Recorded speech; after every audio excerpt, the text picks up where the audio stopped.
Bueno, muy buenas tardes. Bienvenidos todos a la charla Sesgos cognitivos en humanos y en inteligencias artificiales que va a dar la profesora Elena Matute y que corresponde al ciclo Enigmas y más que el Círculo Escéptico celebra desde septiembre en este bar, en el Da Vinci, a cuyo propietario y trabajadores queremos dar las gracias. Como nos ceden el local gratuitamente, pues nosotros solemos tomarnos un café y animamos a que todo el que quiera pues tome un café, una cerveza o lo que sea, 1 o 2 cafés. Bueno, yo me suelo tomar 2 cafés porque si no, no me despierto. Bueno, Elena Matute, para los que no la conocen, aunque aquí hay mucha gente que la conoce, es catedrática de Psicología Experimental en la Universidad de Deusto, donde dirige el Laboratorio de Psicología Experimental. Un laboratorio que cuando vino James Randi a Bilbao, acogió al famoso mago que, como ustedes saben, desenmascaró James Randi y estuvo con Elena y con sus colaboradores durante un par de horas o 3 horas en una sesión de trabajo. Elena y su equipo investigan el funcionamiento de la mente humana, especialmente los procesos de aprendizaje, los sesgos cognitivos, las ilusiones causales, las pseudociencias y la relación entre humanos y algoritmos de inteligencia artificial. Esa inteligencia artificial que ayer nos anunciaban que había servido para detectar un nuevo antibiótico contra una superbacteria que está, de esas que están poniendo en peligro la salud humana, ¿no? Es autora de varios libros, pero yo les recomiendo el que tiene publicado hace ya 3 o 4 años, que es Nuestra mente nos engaña, sesgos y errores cognitivos que todos cometemos, que es un libro en el que se mezcla el conocimiento con la experiencia de Elena, por ejemplo, cuando va al monte y es víctima de un sesgo cognitivo. Léanlo porque aprenderán mucho de ustedes mismos. Elena, esta frase ya es de ella. Perdón. La inteligencia artificial, dice Elena, hace uso de principios psicológicos para aprender y relacionarse con nosotros. Esto puede ser bueno, pero también muy peligroso. Por ello es necesario comprender cómo nos relacionamos con estas máquinas, qué tipo de riesgos entraña esta relación, qué tipo de errores y sesgos cognitivos podemos esperar que desarrollen tanto las inteligencias artificiales como nosotros, y por qué es necesario pausar los experimentos con humanos que se están haciendo sin control para desarrollar estas inteligencias artificiales. Esto lo dice Elena y ahora nos va a explicar por qué sostiene esto y por qué es una de las firmantes de ese documento que tanto revuelo montó hace unas semanas en todo el mundo. Elena, todo. Pues muchas gracias, Luis Alfonso, y muchas gracias a todos vosotros por estar aquí en este día que nos ha salido tan bueno en Bilbao, ¿verdad? Después de tanto tiempo yo decía, no va a haber nadie con este día. La verdad es que apetece. Bueno, gracias también a John por este cartel tan estupendo que ha hecho, además creo que con ayuda de una inteligencia artificial, pero ya no le quito el mérito. Él dice que lo ha hecho la inteligencia artificial, yo digo que lo ha hecho él con una herramienta. Bien, yo aprovechando que estamos en Bilbao y sabiendo que aquí seguro que hay mucha gente que sabe jugar al mus mucho mejor que yo, voy a empezar con una inteligencia artificial que hicimos hace muchos años, aquí en Bilbao. Estábamos a finales de los 80, ha llovido un poco, estábamos trabajando en inteligencia artificial y, bueno, yo como psicóloga y algunos colegas, estábamos un poco queriendo hacer entonces algo más parecido a la inteligencia humana y más flexible y que fuera capaz de aprender en contraposición a lo que se estaba haciendo entonces. Seguro que aquí hay ingenieros que recuerdan los sistemas expertos de la época. Y bueno, en aquella época también, cuando te ponías a investigar en inteligencia artificial, era muy común investigar con juegos. Todo el mundo estaba investigando con ajedrez y sistemas expertos, y nosotros decíamos, hombre, pero es que el ajedrez son máquinas de fuerza bruta, ¿no? No tienen más que memorizar todas las posibilidades. Lo divertido es el mus. Entonces, bueno, nos pusimos hacia un juego que jugaba al mus, teníamos un programa base que jugaba al azar, y sobre ese construimos nosotros un modelo que en principio incorporaba las teorías del aprendizaje humano y el aprendizaje animal, aprendizaje de una paloma, por ejemplo, ¿no? Y decíamos, bueno, si nuestra teoría de cómo funciona el aprendizaje es suficientemente buena, pues este sistema tiene que ser capaz de aprender con suficiente flexibilidad como para ser mucho mejor que los que están jugando al ajedrez. Entonces, bueno, lo dejábamos jugando todas las noches contra el programa que jugaba al azar, que sabía, el programa que jugaba al azar solo sabía las normas, nada más, le habíamos programado y sus decisiones eran aleatorias. Y lo dejábamos jugando por las noches y lo que obtuvimos fue esto. A ver, hoy en día está muy superado, ¿eh? Os lo digo un poco solo para que veáis lo que había hace muchos años aquí en Bilbao en un grupito pequeño y sin recursos, ¿vale? Este era el programa que jugaba al azar, ya veis que sus decisiones están al 50%. Este era uno más parecido a lo que se hacía en la época con aprendizaje de reglas, que iba aprendiendo qué reglas funcionaban y cuáles no. Y este, que era el nuestro, que se llamaba el Castle, este estaba aprendiendo utilizando un sistema conexionista, que de alguna forma daba pesos a lo que iba aprendiendo. Iba dando más y más peso según su decisión se acercaba a la decisión correcta, la premiaba. Y si se equivocaba, pues la castigaba, le quitaba peso, ¿no? Bien, y eso, a ver, no nos lo inventamos nosotros estábamos tomando teorías del aprendizaje animal y algo que estaba entonces también empezando en inteligencia artificial, que eran las redes conexionistas y las redes de neuronas artificiales. Y ahí estaba, pues quería yo enlazar, para que veáis un poco de dónde viene todo esto. Ahí el pionero, los pioneros, uno de ellos era Hinton, que probablemente estáis hartos de leer en la prensa estos días que Hinton se ha hartado del tema, de lo que se está haciendo ahora, del peligro que con el tiempo todos nos hemos dado cuenta que esto puede llegar a suponer, y están diciendo, hay que pausar, hay que regular, hay que ver cómo lo hacemos. Porque claro, hace 30 años yo estoy convencida que Hinton no se daba cuenta, como nadie nos dábamos cuenta, de que esto iba en serio. Es decir, estaba haciendo una máquina que aprende, ¿no? Entonces, a día de hoy se ha dado cuenta que puede ser muy peligroso, ha dejado Google y está muy centrado en convencer a los gobiernos y demás que hay que hacerlo muy bien, porque puede ser muy bueno, como nos ha dicho Luis Alfonso en un momento, puede ayudarnos muchísimo en ciencia, en salud, en cantidad de cosas, pero tenemos que conseguir hacerlo bien. Entonces, voy a ver si consigo explicar un poco cuáles son los miedos, sí. Me voy a centrar un poco más en la parte negativa, pero no porque no crea que no hay parte positiva, sino por la necesidad de hacerlo bien, que entonces no lo vimos nadie de los que estábamos ahí. Entonces, yo creo que para comprenderlo es importante comprender también cómo funciona el cerebro humano y qué es lo que estas inteligencias artificiales tratan de imitar realmente. Y una de las principales funciones del cerebro humano es la predicción. Predecir qué es lo que va a ocurrir a continuación.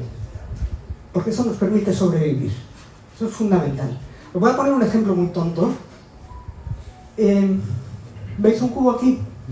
Bueno, sí, ¿no? Os dais cuenta que el cubo no está, ¿verdad? Las aristas no están dibujadas.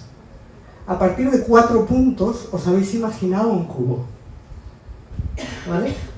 Tenemos que ser conscientes de que nos inventamos la realidad, la construimos a partir de muy pocos datos. Eso es la inteligencia humana. Y eso es la inteligencia animal también. Los animales también tienen este tipo de heurísticos, que es el lado bueno de los sesgos, ¿vale? Heurísticos y sesgos. Son atajos cognitivos a partir de 4 datos. No necesito esperar a tener todos los datos para imaginar que hay un cubo y acertar en el 99% de los casos. Y esto que acabo de decir es muy importante porque he dicho 99%. Quiere decir que de vez en cuando voy a meter la pata. Y en este ejemplo del cubo es una tontería, además es muy fácil y es el 99%. Pero hay casos en donde hacemos lo mismo, predecimos la información que nos falta, pero el acierto no es del 99%, igual es del 80%. Y a lo mejor la situación es un poco más grave que imaginar un cubo. Es decir, lo que estoy mostrando aquí, el gato también está viendo ahí A los gatos les gusta sentarse en cajas. Entonces prefiere esa caja, esos 4 puntos, que estos otros 4. Igual que nosotros. Lo que estoy mostrando aquí es que como tenemos esta capacidad y esta necesidad de imaginar cosas, de saltar a la conclusión, de razonar de forma muy rápida pero con gran margen de error, pues de la misma manera que vemos el cubo, va a pasar que vemos cosas como un poco raras también, ¿no? Es consustancial. Si tienes la capacidad de imaginar a partir de 4 datos, pues a veces imaginas lo que no hay, ¿no? Entonces, tenemos que tener claro que estamos siempre dando sentido a la realidad. Hay una construcción por nuestra parte. Y cuando hablamos de inteligencia humana y animal, hablamos de esto, de esa capacidad de construcción, de esa capacidad flexible. Y hablamos de aprendizaje, de aprender a construir todo esto, ¿vale? Entonces, claro, cuando hablamos de inteligencias artificiales, lo primero que nos vendieron es que, con la inteligencia artificial se acaban los sesgos humanos, decisiones racionales, nos vendían hasta la idea de vamos a tener políticos sin sesgos y sin intereses y, bueno, como calculadoras, ¿no? Pero claro, no estamos haciendo calculadoras. Estamos haciendo inteligencias artificiales que queremos que vean aquí el cubo. Y si ven aquí el cubo, ¿qué va a pasar? Pues que van a ver también cosas raras. Y van a tener sesgos como nosotros. Y es que es consustancial. Fijaros además, a ver, que no es nada nuevo, que estoy insistiendo, esto viene de hace mucho. En una charla que di aquí en Bilbao también, estoy trayendo todos los ejemplos de Bilbao, porque seguro que muchos de vosotros estuvisteis ahí. En la Cátedra de Cultura Científica, en 2014, claro, he pegado un buen salto desde entonces, pero sí que dije también, claro, sin saberlo, porque todavía no teníamos inteligencias artificiales con sesgos en el mundo, pero decía, un poco lo que os he explicado aquí, sí queremos que no sea una calculadora, queremos que sea flexible, que aprenda a partir de pocos datos. ¿Qué va a pasar? Pues que va a tener errores, igual que nosotros. Va a ser muy buena como nosotros en muchas cosas y nos va a superar en muchas cosas, pero va a tener errores. Y en aquel momento os puedo decir que, bueno, se me acercaron luego muchos ingenieros, me escribieron también, me decían, ten cuidado porque la inteligencia artificial es, al fin y al cabo, software, está todo programado. Decía, vale, está programado, pero es inteligencia flexible, luego va a tener errores. Me decían, no, es cuestión de... Bueno, lo hemos visto después, con el tiempo ha salido en la prensa 1000 veces, que se están viendo cantidades de sesgos que además en muchos casos son realmente peligrosos. Va a pasar.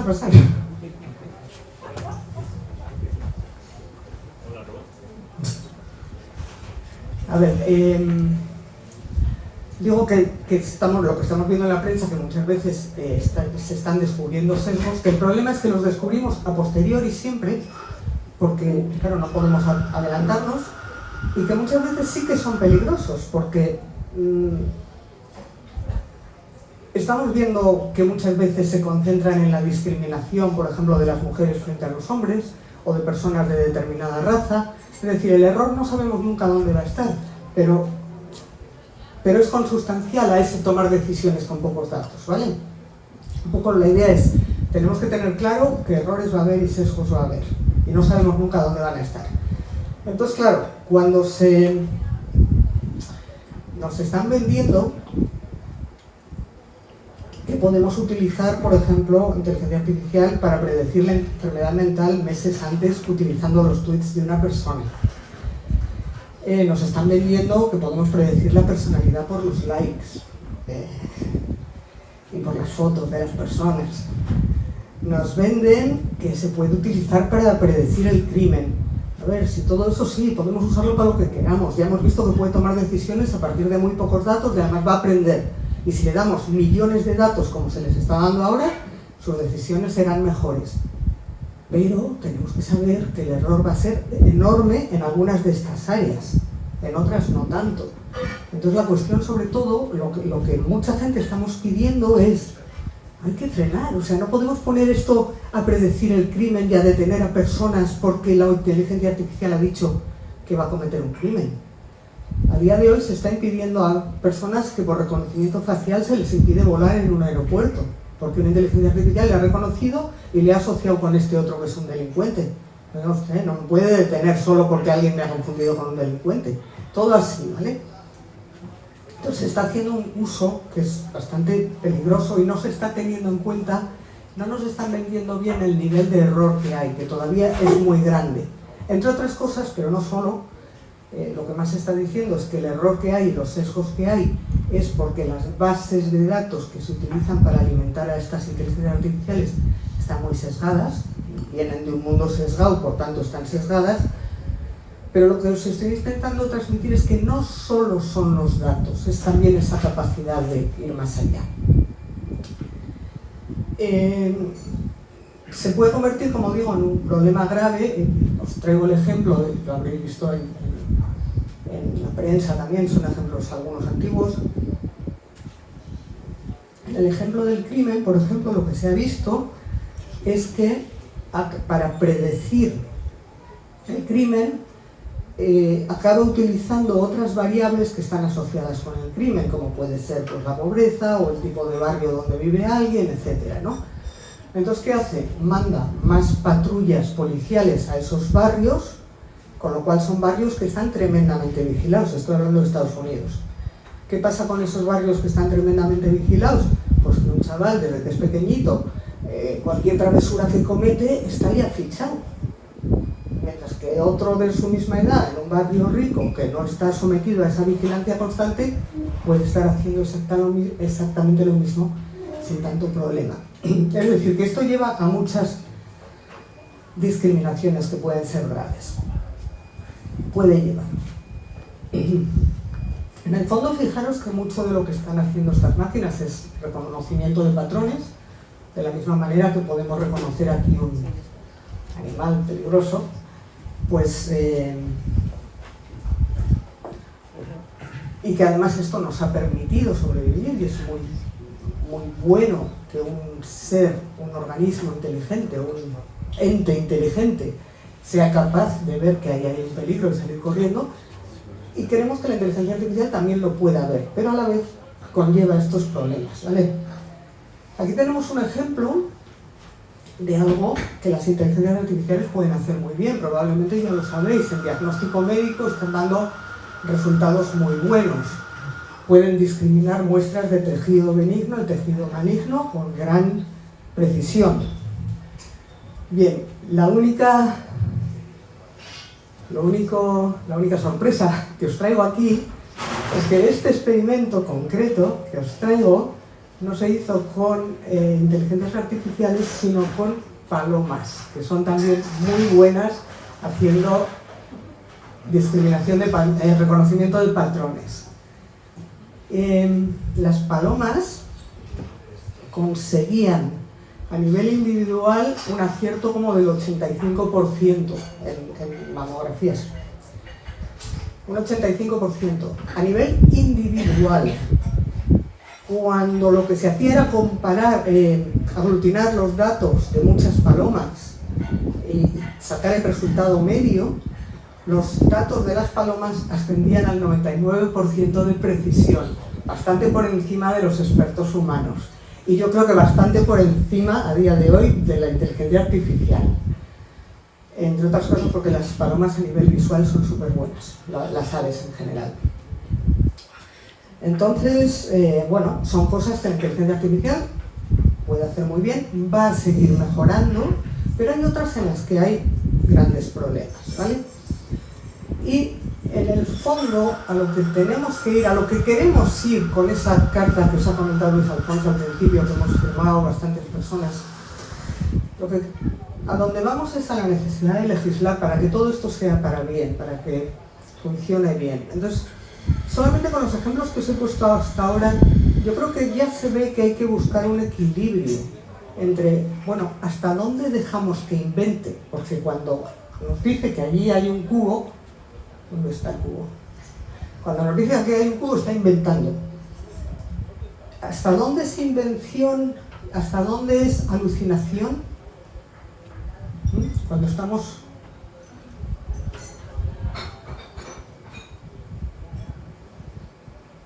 No, perdonad que me he pasado. Esto ya sería una alucinación, ¿no? Es un poquito más de lo mismo, pero todos lo vemos. Es una alucinación que no tiene peligro. Nos parece divertida. Pero es más de lo mismo. ¿Cuándo estamos? Para agarrarnos a la realidad, tendríamos que tener todos los datos, y eso es imposible. Y tampoco le pedimos eso a la inteligencia artificial. Lo único que queremos es que sea capaz de imaginar un poquito, pero sin pasarse, ¿vale? No queremos que llegue a alucinar. Y es lo que está pasando también, si os fijáis un poco, con ChatGPT, que empieza a hacer conexiones y asociaciones y te cuenta cosas que parecen todas muy razonables, pero de repente alucina y te cuenta... Le preguntas por el trabajo de tu nieto Pablo y te lo cuenta. Aunque... o de tu bisabuelo, no sé qué. Entonces alucina mucho, con mucha frecuencia. Y es difícil pillarle porque realmente es muy convincente su forma de hablar. Pero lo que está diciendo, lo está diciendo todo con muchas alucinaciones. Bien, vamos a ir un poco más allá. Vale. Bien, como decía, entonces, lo que queremos es que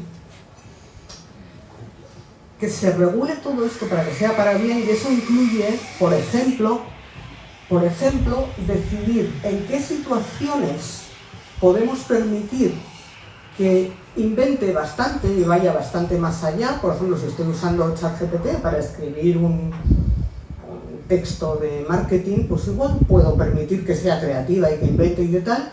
Pero si lo estoy usando para informar a los pacientes en urgencias, igual tengo que tener mucho más cuidado con lo que inventa a partir de los datos que tiene, ¿no?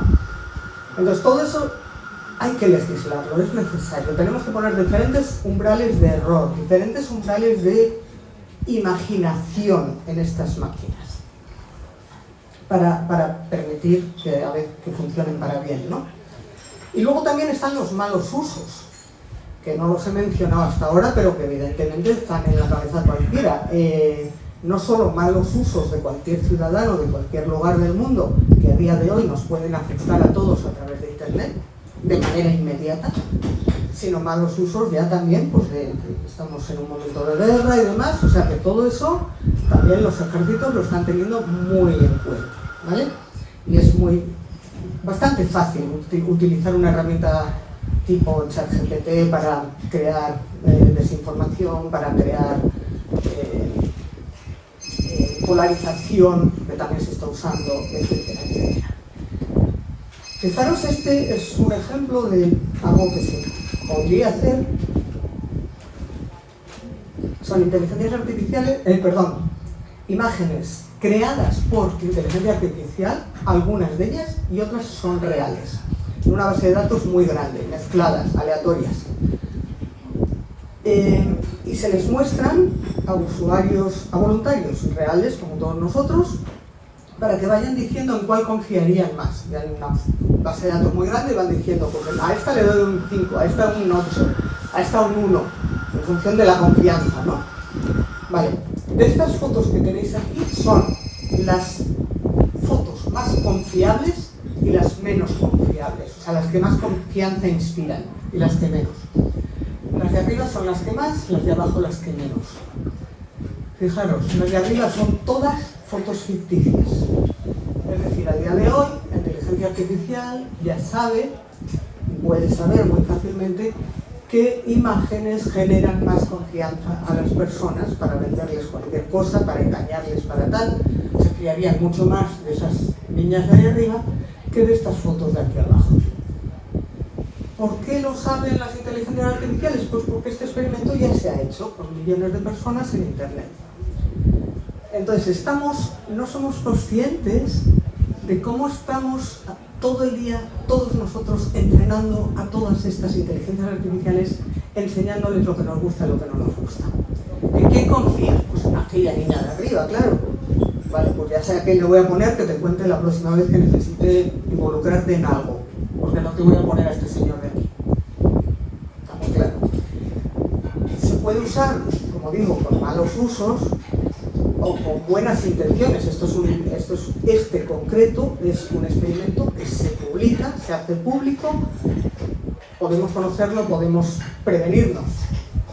Las intenciones son buenas, está solamente avisando de lo que puede pasar.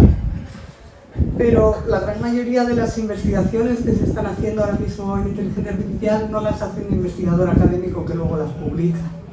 ¿Sabéis quién las hace, verdad? Empresas como Facebook, OpenAI, Amazon, todas estas empresas que están jugando con todos nosotros a entrenar a sus inteligencias artificiales, que vayan aprendiendo. Con lo cual tienen toda esa información que sirve para manipular a las personas. Y esto también tiene que entrar en esa legislación que pedimos, el cómo se utiliza todo esto, cómo se investiga con humanos en Internet. Porque hasta ahora los investigadores académicos teníamos una regulación muy clara de cómo se puede investigar con humanos en Internet. Y no podemos poner a la gente sin consentimiento informado, etcétera, etcétera, y robarle sus datos, que eso lo están haciendo. Solo un ejemplo, ¿vale? Nosotros trabajamos todos los días en el laboratorio en Deusto con investigación con humanos en Internet. Y lo hacemos con experimentitos pequeños, con poquita gente, porque son voluntarios a los que pedimos permiso, nos dicen que sí, nos envían sus resultados. Podemos tener 100 voluntarios en un experimento, 200. Estas empresas tienen millones cada día, sin permiso. Entonces imaginaros, están a años luz de la comunidad académica, años luz, que se dice pronto. No tenemos ni idea, pocas veces se publican cosas de estas, que nos pongan la realidad de lo que se puede hacer. Este sale además, se publicó además en una revista muy buena que es PNAS. Vale, os he hecho un poco panorámica general. Si queréis vamos a entrar un poquito en el detalle de cómo aprenden, porque yo sé que cuesta mucho hacerse la idea de que la máquina está aprendiendo realmente, y muchos estaréis pensando, bueno, bien, pero aprender lo que le hayamos metido, un poco más allá. No es eso, lo que le hemos metido es un módulo de aprendizaje. Es como, imaginaros, este gato que tenía Thorndike a principios de 1900, ese gato, igual que todos nosotros, tiene un módulo de aprendizaje en la cabeza y con eso podía aprender, lo mismo que mi gato, mi perro, etc. Thorndike publicó la ley del efecto 1911, que dice: toda conducta que va seguida de consecuencias agradables tenderá a repetirse. Es muy sencillo, él metía al gato en la caja, había diferentes soluciones al problema para poder salir de la caja, en este caso era tirar de esa palanquita, y una vez que el gato aprende, la primera vez tarda mucho tiempo en salir de la caja, a la quinta vez nada más meterle en la caja y ya tira de la palanquita y sale, ¿no? Entonces lo que Thorndike va midiendo es cómo aprende el gato. Y esta ley del efecto de 1911 es que es así, es que a día de hoy se sigue manteniendo. Toda conducta que va seguida por una consecuencia agradable tenderá a repetirse. Y esto es lo que llamamos aprendizaje por reforzamiento, que es lo que después estudió Skinner con la rata famosa, la caja de Skinner, los programas de reforzamiento y demás, que es lo mismo. ¿Cómo reforzamos a esa rata para que aprenda lo que queremos hacer? Presionar la palanca o dar 3 vueltas a la caja, lo que queramos. ¿Cómo lo reforzamos? Pues hay una serie de leyes de reforzamiento, que conviene hacerlo con reforzamiento intermitente, que tal, que cual, bastante tarea de psicología se estudia los alumnos de primero, ¿vale? Entonces, esto parecido es uno de los métodos de aprendizaje con inteligencia artificial más comunes, el aprendizaje por reforzamiento. Cuando la inteligencia artificial está dando conductas al azar, un poco lo que os he contado que hacíamos con el programa del MUS del principio, está dando conductas al azar porque solo le hemos programado las reglas del MUS y nada más, por tanto apuesta al azar, pero si gana se refuerza esa apuesta, se premia, se le da peso, y si pierde se le quita peso.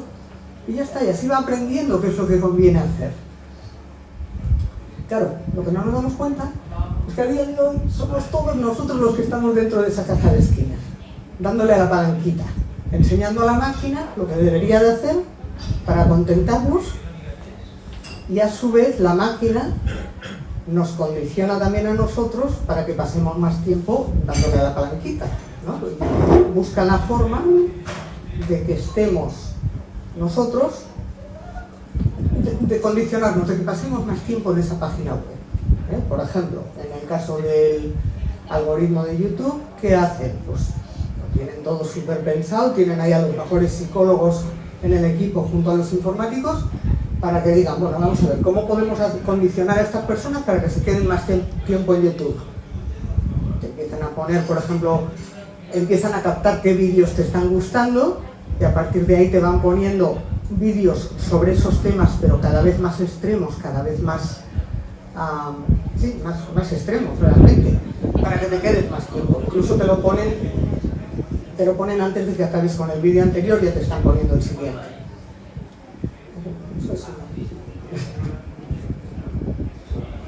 Vale. Y nada, nosotros estamos ahí dándole al like, entrenando a la máquina, que a la vez nos entrena a nosotros. Entonces es un círculo vicioso en el que estamos metidos. Después, ¿qué ocurre? Claro, esto lleva muchos años así, no sé si os dais cuenta, llevamos muchos años viviendo así sin ser conscientes. Entonces llega un momento, a día de hoy, hace ya unos cuantos años, que luego estas inteligencias artificiales se presentaban a un concurso de música y lo ganaban, y lo ganan, o se presentan a un concurso de pintura y lo ganan, o aparecen inteligencias artificiales que hoy en día la verdad es que hacen arte, hacen virguerías, ¿no? De pintura, fotografía ficticia, etc. Porque a nosotros les hemos entrenado lo que nos gusta y lo que no nos gusta. Entonces tampoco debería sorprendernos que somos toda la humanidad entrenándoles. O sea, no hay... Una cosa que creo que debería quedar claro también es que científicamente no ha habido una revolución en los últimos 10 años, 15 años, 20 años. Es prácticamente lo mismo, el sistema de Hinton y colaboradores, lo que a día de hoy, con millones de datos de toda la humanidad, está funcionando, y con unas máquinas que consumen toda la energía de toda la humanidad, es lo que está funcionando hoy en día. Pero científicamente es un paso más allá de lo que hizo Hinton, no es una revolución. Perdón. Bueno, os traigo algunos ejemplos que seguro que los conocéis porque ya llevan tiempo. Hubo un momento en que Microsoft, mucho antes de que OpenAI abriera su inteligencia artificial a toda la humanidad para hacer el experimento que está haciendo ahora con todos nosotros, mucho antes que eso hizo Microsoft ya hace unos años, metió a sus inteligencias artificiales en Twitter, metió una por lo menos, y claro, duró 24 horas, lo tuvo que apagar porque enseguida empezó insultando a todo el mundo, aprendió de los usuarios de Twitter, y si tú a un usuario le calientas y le llamas anormal, pues el otro te contesta algo peor, y acabó pues eso, pues mensajes racistas, nazis, insultos, y apagado, fuera. En ese caso era fácil todavía, porque era una inteligencia artificial que era de Microsoft, que estaba en pruebas, que nadie sabíamos entonces que estaba en pruebas, y que Microsoft pudo decir, vamos a borrar esa cuenta, todo fuera. Había control todavía. En el momento actual empezamos a perder ese control, porque en el momento actual OpenAI y otras empresas han soltado a la bestia. Entonces ya no es tan fácil como entonces. OpenAI ya no tiene esa capacidad de decir, voy a retirar lo que tengo, ya no va a ser posible.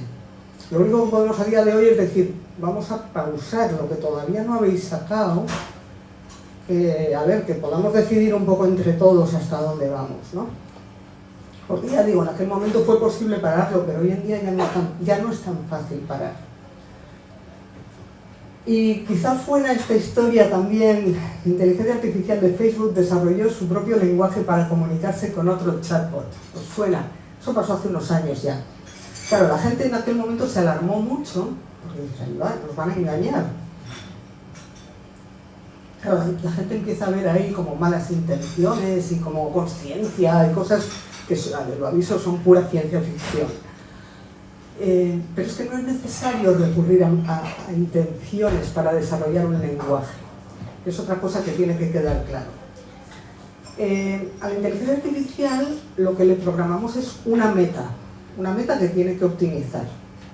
Entonces, en este caso, si para conseguir ese objetivo que le hemos programado, un paso intermedio que le va a ayudar a conseguirlo es comunicarse por un lenguaje nuevo con la otra máquina con la que tiene que colaborar, pues inventa el lenguaje. ¿Cuál es el problema? ¿Me explico?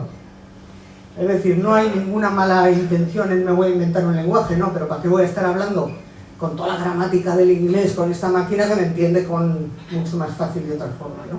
Entonces lo que pasó fue eso, que se comunicaron de manera muy eficiente. Eso fue lo que pasó en realidad. Es decir, si nos interesa la parte teórica, decimos, vale, lo que ha pasado es que se han comunicado de manera eficiente y ya está, no hay más problema. Si nos interesa la parte del posible riesgo para los humanos, esto puede volver a pasar en cosas más serias. Y no hay malas intenciones por parte de la máquina, eso es una idiotez. Pero la consecuencia es que los humanos que estamos en medio no nos enteramos de nada. Y a mí me parece bastante grave, por mucho que la máquina no tenga consciencia. Porque muchas veces la disculpa o el argumento que me ponen ante este tipo de cosas que suelo contar, mucha gente me dice, pero por favor, que la conciencia es ciencia ficción. Y yo digo, vale, ¿y a mí qué me importa? Si las máquinas pueden desarrollar un lenguaje u otra forma de llegar a la meta que le hemos planteado, y a mí me pilla en medio y me hace daño, me da exactamente igual si tiene conciencia o no tiene. Eso es un poco también lo que estamos planteando, que da igual que tengan conciencia o que tengan intenciones, que lo que hay que ver es si nos pueden hacer daño y cómo. Y a día de hoy hay bastantes formas en las que nos pueden hacer daño. Venga, os he contado al principio cómo estuvimos jugando con el juego del MUS y bueno, eso lo dejamos un poquito parado. Realmente se quedó bastante parada la inteligencia artificial durante muchos años, hasta que ahora ha revivido.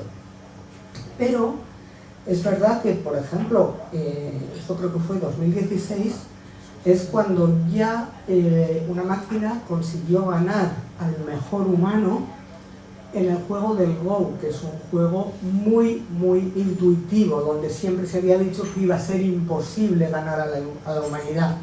Y eso fue ya 2016, ha llovido un poquito.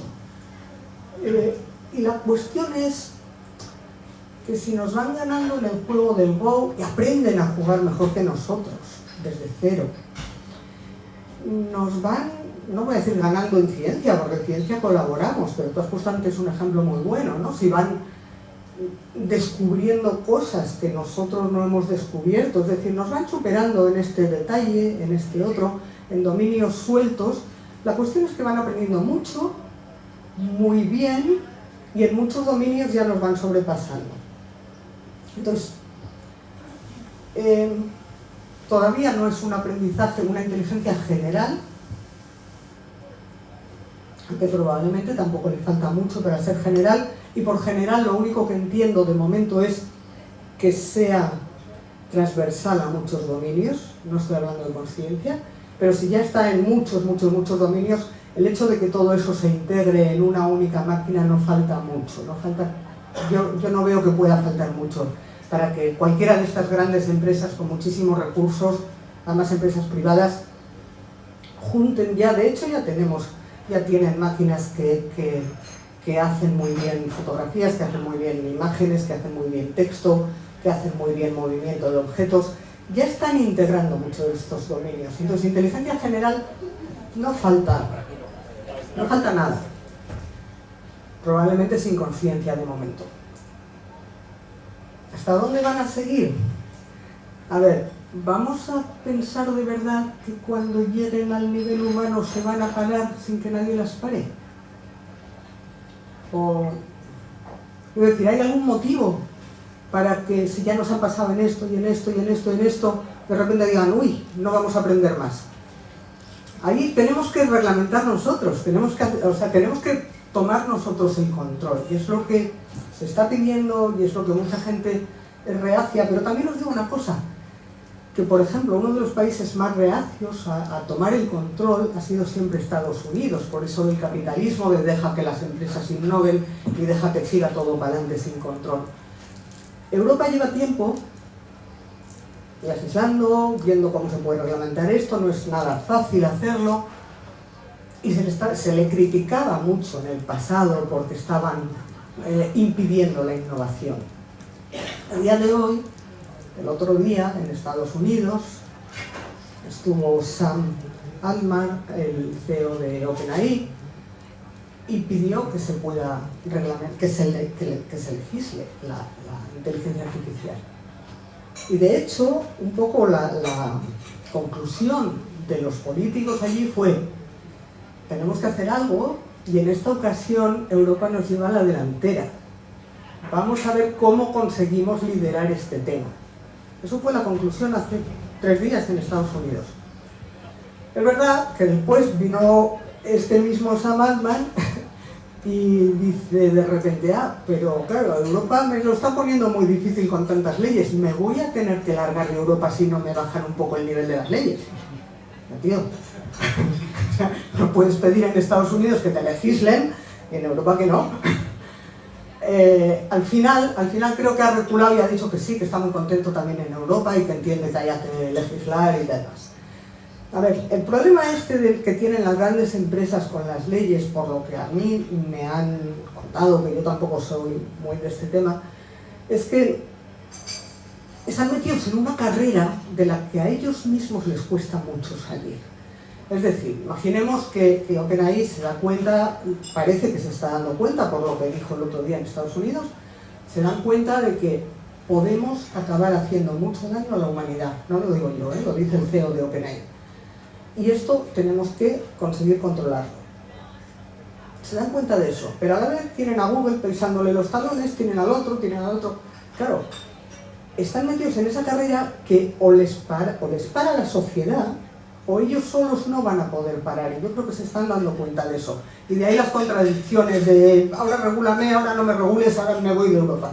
Entonces, yo creo que Europa lo está haciendo muy bien, le están un poco imitando hace ya tiempo Canadá, Australia, India, ahora viene Estados Unidos también que quiere liderar, y China, por supuesto, que también era la disculpa típica, no, es que entonces China nos va a adelantar. No, China no va a dejar a la bestia sin control dominando a sus ciudadanos. China es la primera interesada y la que ya ha empezado hace un tiempo a regular todo esto. Entonces, ¿qué más tenemos aquí? Otro de los problemas que es inherente a lo que os contaba al principio es que tenemos una caja negra que nadie sabe bien lo que hay dentro.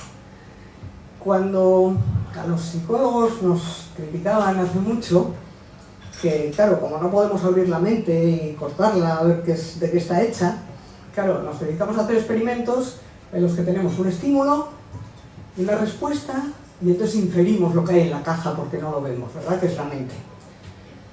Claro, entonces empezamos a hacer simulación por ordenador, y ahora, y los informáticos empiezan a hacer inteligencia artificial, y ahora tenemos una inteligencia artificial que es todavía más caja negra que la mente humana, que entran estímulos, salen respuestas, alguien puede saber qué tipo de programación había al principio y qué intereses y qué metas se le pusieron al principio, y eso es privado porque en general no nos lo cuentan, pero todo lo que ha ido aprendiendo en medio, ni siquiera el que lo ha construido lo sabe ya dónde está la máquina a día de hoy.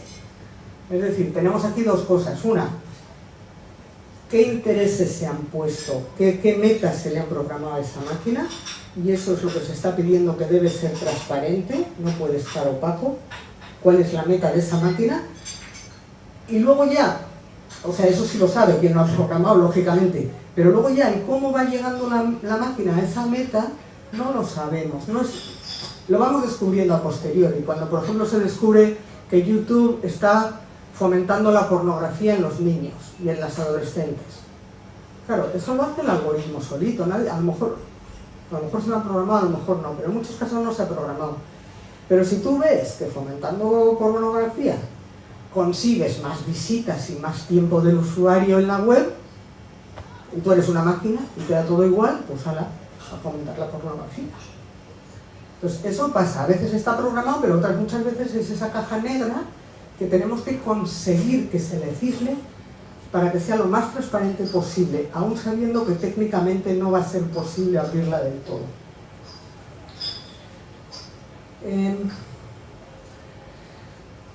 Como esa caja negra no es posible abrirla del todo, pues nosotros lo que hemos propuesto también es hacer experimentos con esas cajas negras, experimentos como los que haríamos con personas para ver lo que hay en su mente, ¿no? Entonces, bueno, esto es un ejemplo de un trabajo que hicimos con un algoritmo, que es el de InfoJobs. Esto, bueno, viene de unos rumores que había de que InfoJobs estaba discriminando a las mujeres, el algoritmo de InfoJobs discriminaba a las mujeres. Y lo que se decía era que no solo nos discriminaba a la hora de hacernos una oferta de trabajo o incluso de una entrevista de trabajo, sino incluso, sabéis que hay una fase previa que es cuando el algoritmo te envía las ofertas de trabajo que se ajustan a tu perfil. Entonces, el rumor era que incluso ya desde esa primera fase en la que te envía las ofertas de trabajo, estaba ya sesgado y enviaba mejores ofertas a los hombres que a las mujeres. Y nosotros dijimos, a ver, InfoJobs no nos va a abrir la caja negra de su algoritmo, pero quizás sí podemos hacer un experimento como lo haríamos con una persona que sospechamos que está haciendo eso. Entonces, bueno, empezamos a mandarle currículums de hombres y mujeres ficticios, en los que controlábamos muy bien un montón de variables, pues la edad, la nacionalidad, el lugar de residencia, un montón de cosas, el currículum, todo. Y lo que vimos con esos currículums falsos, eran currículums idénticos de hombres y mujeres, que enviábamos todo con datos ficticios, y en este caso concreto tengo que decir que no encontramos que hubiera discriminación en las ofertas que nos llegaban a los currículums de hombres y los de mujeres. O sea que ahí por lo menos lo que pudimos decir es que ese rumor, por lo que nosotros habíamos investigado, no era cierto. Pero sí creo que es importante un poco concienciar a la sociedad y a las empresas que utilizan inteligencia artificial cada vez para más cosas, que tiene que haber agencias, observatorios, etcétera, que investiguen todo esto, que aunque no me den el interior de la caja negra, aunque no me digan si ese algoritmo realmente está sesgado hacia los hombres o cómo está, yo puedo tener acceso, puedo buscarme trampas, experimentos para poder saber lo que hay dentro de la caja. Y con esa idea también hemos trabajado en nuestro laboratorio en el tema de la manipulación, que también se habla mucho de los algoritmos. La idea es que manipulan mucho nuestro comportamiento y, bueno, como os he estado comentando aquí, los sesgos cognitivos. Los sesgos cognitivos, bueno, ya lo he comentado desde el libro, son errores que cometemos todas las personas, ¿no? Y que sabiendo cuáles son, porque son errores sistemáticos que cometemos todos, pues es fácil aprovecharse de esos sesgos. Si yo soy una máquina que quiero venderos algo y sé de qué pie cojeáis, pues lo tengo mucho más fácil. Entonces, se están aprovechando de nuestros sesgos cognitivos, se están utilizando psicología de la persuasión, emociones, personalidad. Estas empresas tienen a muy buenos psicólogos y muy bien contratados para manipular a la sociedad. Y de hecho se está hablando de la economía de la atención, de que lo que vale ahora oro en este momento no es tanto el petróleo, es la atención de las personas. Las empresas que más ganan son las que venden atención de la humanidad, ¿no? Que no sé, no podemos entrar en el detalle, pero esto nos lleva a toda esta manipulación que os decía, pues como el algoritmo no solo de YouTube, el de cualquier empresa grande, pues va a estar manipulándonos. Nos lleva también sobre todo la protección, la necesidad de protección sobre todo de la infancia. Es un tema en el que podemos entrar, porque igual nosotros, pues no sé, nos podemos defender más o menos, pero los niños los tenemos que defender. Cuando tanta gente dice, es que mi niño no tiene nada de control de voluntad, porque el control de impulsos, porque ahí está todo el día con la maquinita. Pero tienes que saber que está jugando contra una maquinita que tiene una capacidad muy grande de aprender de lo que le gusta a ese niño y que está jugando una partida que el niño no puede ganar. O sea, o le ayudas o no va a ganar. Porque la máquina está jugando contra él y está jugando muy bien. Y está jugando contra millones de niños en el mundo. Lo sabe cómo jugar. Y entonces aquí vienen muchas críticas de gente que los que decimos esto nos dicen, no, pero claro, no te pases porque es que entonces le estáis dando alas precisamente a los dueños de estas empresas porque así van a vender mejor, porque al final son empresas de marketing que luego venden esto a los anunciantes para que le pongan el anuncio al niño, ¿no? Y al final, entonces hay esa gente como que no se lo cree, ¿no? Mira, no han demostrado nunca que tengan esa capacidad de manipulación. Entonces, bueno, nos pusimos a hacer un experimento directamente en el laboratorio. En este experimento que hicimos nosotros, el algoritmo en realidad no existía, era ficticio, pero tú a la gente a través de una pantalla le dices esto es lo que recomienda el algoritmo y por qué van a saber que no. O sea, no era inteligencia artificial, estaba programado de antemano, ¿vale? Entonces, aquí lo que hicimos era, bueno, hay varios experimentos, son 4 experimentos, dos en contexto político y 2 en contexto de cita romántica, no tiene nada que ver una cosa con la otra. Lo que nosotros hicimos era para demostrar que los algoritmos de inteligencia artificial sí pueden influir en las decisiones de las personas. En este caso lo que hacíamos era, ¿sabéis cómo los algoritmos estos de recomendación que te recomiendan que leas tal libro o que veas tal película, verdad? Que todos los usamos y además nos recomiendan muy bien porque nos conocen muy bien. Bien, pues en este caso, en los primeros experimentos, que eran de política, presentábamos una serie de fotos de candidatos ficticios de políticos de otro país, decíamos, pero era todo ficticio, era una base de datos de fotografías. Decíamos que eran políticos de otro país y te vamos a mostrar montones y el algoritmo te dirá, lo veis aquí, cuando salga un candidato que sea recomendado o compatible contigo, por tus ideas políticas. Hemos hecho antes unos cuestionarios y tal, pues los más compatibles te los vamos a recomendar. Te los va a recomendar el algoritmo. Aquí estáis viendo 2 fotos porque en realidad eran 2 grupos de personas que veían las mismas, yo qué sé, 500 fotos, pero cuando un candidato salía recomendado en un grupo, en el otro salía sin recomendar. El mismo candidato, y había hombres, mujeres, viejos, jóvenes, había de todo. ¿El resultado cuál era? Cuando al final les pedíamos que votaran, pues votaban, después de haber visto todas esas fotos, les volvíamos a poner para que votaran al que quisieran, y votaban al que había sido recomendado por el algoritmo, sin más. Cosa que nos pareció bastante impresionante y bastante triste. Ya sé que manipulábamos solamente la imagen, pero la imagen es uno de los aspectos que cuenta mucho a nivel político. Entonces, imaginaros ya lo que puede hacer un algoritmo que de verdad conozca cómo piensas, porque está leyendo tus emails, tus WhatsApps, todo, ¿no? Pues puede recomendarte bastante bien a quién debes votar. Y probablemente vas a caer como caían los voluntarios de nuestro experimento. Luego intentamos lo mismo en el contexto de citas románticas. Hicimos una aplicación tipo Tinder para buscar pareja. Les preguntábamos al primero a ver cuál sería su pareja ideal, si sería hombre o mujer, y con lo que nos dijeran era lo que les íbamos a mostrar, ¿no? Entonces aquí lo del cartelito de compatible 90% no nos funcionó tan bien. La gente en política se dejaba aconsejar, pero en cita romántica decían como que no. O sea, eso lo elijo yo. Y dijimos, vale, pero todas estas empresas estamos diciendo que manipulan nuestros sesgos cognitivos. Es decir, no tienen solo la estrategia de la recomendación directa, 90% compatible, ala. No, los conocen bastante mejor, conocen los sesgos, los errores que las personas cometemos.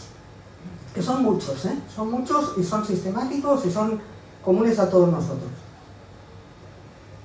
Y dijimos, bueno, vamos a ver si, aprovechándonos de alguno de estos sesgos, podemos hacer que la gente le pida la cita a este. o a esta, teníamos también una foto de una chica de la misma manera. Entonces, ¿de qué sesgo nos podemos aprovechar? Pues el primero que se nos ocurrió funcionó. Hay un sesgo que es el sesgo de familiaridad, que consiste en que la gente que nos es familiar nos cae mejor y estamos más a gusto con ellos que con la gente que nos suena totalmente a nueva.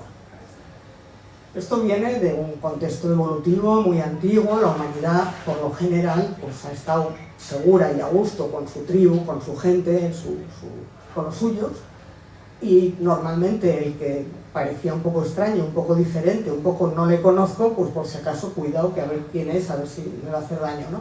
Entonces viene de ahí, pero esa tendencia que tenemos inconsciente de fiarnos más de la gente que ya conocemos, que nos suena, porque incluso a día de hoy, incluso una cara que nos suena de la televisión ya hace que nos fiemos un poco más, solo porque nos suena, pues vamos a aprovecharnos de eso. ¿Cómo lo hicimos? Pues muy fácil. De la primera tanda esa de 500 fotos que les metíamos, había una persona que se repetía varias veces y los demás aparecían todo el rato fotos distintas y había uno que se repetía.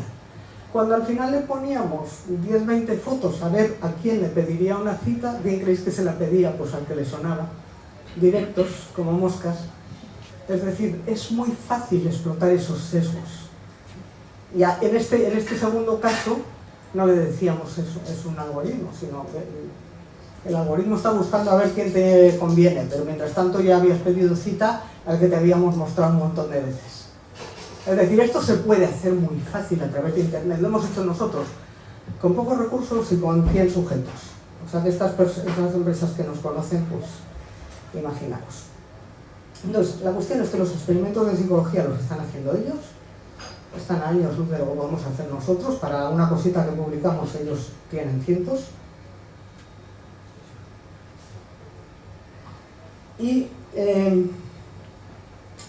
realmente están influyéndonos en todos los niveles, en lo que leemos, lo que publicamos. Se están haciendo, fijaros ese experimento de ahí, con 61 millones de personas. Es uno de los pocos que ha salido publicado de las cosas que se han hecho en Facebook, por ejemplo. Pero es que se fue sobre una votación en Estados Unidos. 61 millones de personas a los que animaron a ir a votar. No nos cuentan el otro experimento que probablemente hicieron, en el que dijeron a quién debían votar. En este solo les animaron a ir a votar. Y todo así, hay bastante... Y ese es de los pocos que se han publicado. Nos animan también a los investigadores, que se supone en teoría que estamos más libres de sesgos y demás, pero es que nos dicen también estos algoritmos lo que debemos leer, porque nos llegan emails de ha salido esto, léetelo, tal, y acabas leyendo muchas veces cosas que te mandan. Por tanto, están influyendo en mi investigación y están influyendo en mi docencia. Y todo esto al final, cuando luego yo publico que he hecho este experimento, pues acaba influyendo también, pues supongo que hasta cierto punto en los medios. Y, o sea, al final es una bola, cómo va influyendo todo esto, ¿no? Y bueno, vamos a ir terminando con el tema de la conciencia, que ya os he dicho desde el principio que no... A ver, ¿qué es lo que menos debería preocuparnos, ¿no?